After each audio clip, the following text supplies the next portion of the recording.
Welcome to this tutorial for the Antonov AN-225 for MSFS developed by IniBuilds. As always, this will be a full flight starting from the runway with engines on, and we've planned our flight in the world map before this flight. A tutorial for how to do that is linked in the description below. So jumping into the flight deck, if we look over at the EFB and the GPS, we can see that the flight plan that we made in the world map has passed through into the simulator. While we're down here, we're going to set our destination ILS frequency. This works like any airplane with the Garmin 530. Select the nav radio, dial in your frequency using the dial on the left, and then hit the swap key to make it the active one. Looking up at the Autopilot panel, you'll see that everything is in metric, so there's some conversions that we need to do before we can fly. So we'll head over to the conversions tab, and I want the initial airspeed to be 250 knots, which is 463 kilometers per hour. Our cruise will be 300 knots, so 555, and our cruising altitude will be 26,000 feet, or 7,900 meters. For now, just make a note of these numbers. We will now set our nav source over to navigation, which will feed the flight plan from the GPS. We will now dial in our desired cruising altitude into the Autopilot panel. So as you remember from the conversion, that was around 7,900 meters. And with that done, there's just one more job before we take off. That's to set our transponder to the active mode that's located on the overhead panel. Takeoff is as simple as parking brake off and full throttle.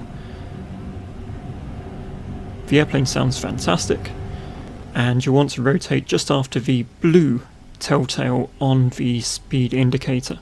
Raise the gear, head straight to the Autopilot panel, activate Autopilot Auto Throttle, and also Course Follow and Speed Hold. We'll now dial in our desired initial speed of 463. As the airplane accelerates, we will raise the flaps, and if we check down on the GPS, we can see that the plane is not only climbing, but also following the plan that we have in the GPS. When the airplane reaches its top of climb, you'll see the blue altitude hold light illuminate on the Autopilot panel. I'm now going to increase our cruise speed to our desired figure of 555 kilometers per hour.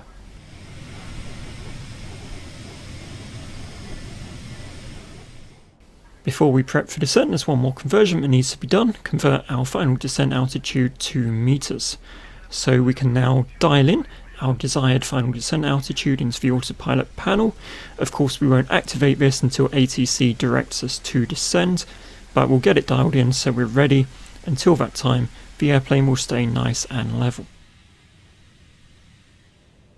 When ATC directs us to descend, there are many ways to descend in the Antonov, but this is my preferred method.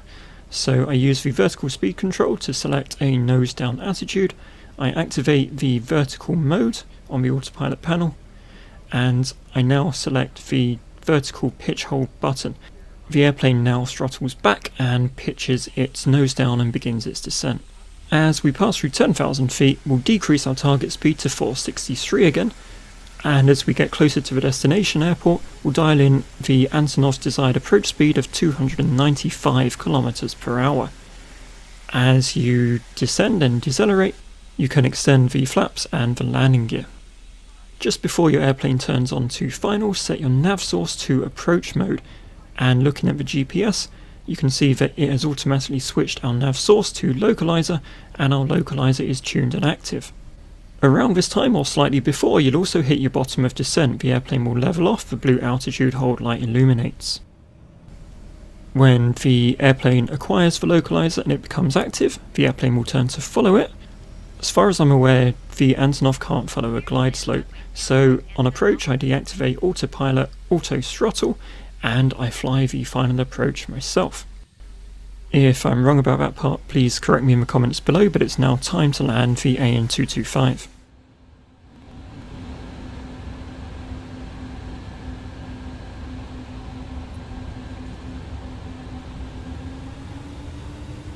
So upon touchdown, full reversers, full brakes, raise the flaps and the spoilers, bring the airplane to a stop. And that concludes our full flight in the AN-225. I'm going to cover some more in-depth stuff later on, but this is all you need to know to get the airplane up, down and from A to B. Thanks for watching. If you found this useful, please drop a like, feel free to subscribe. Take care and I'll see you next time.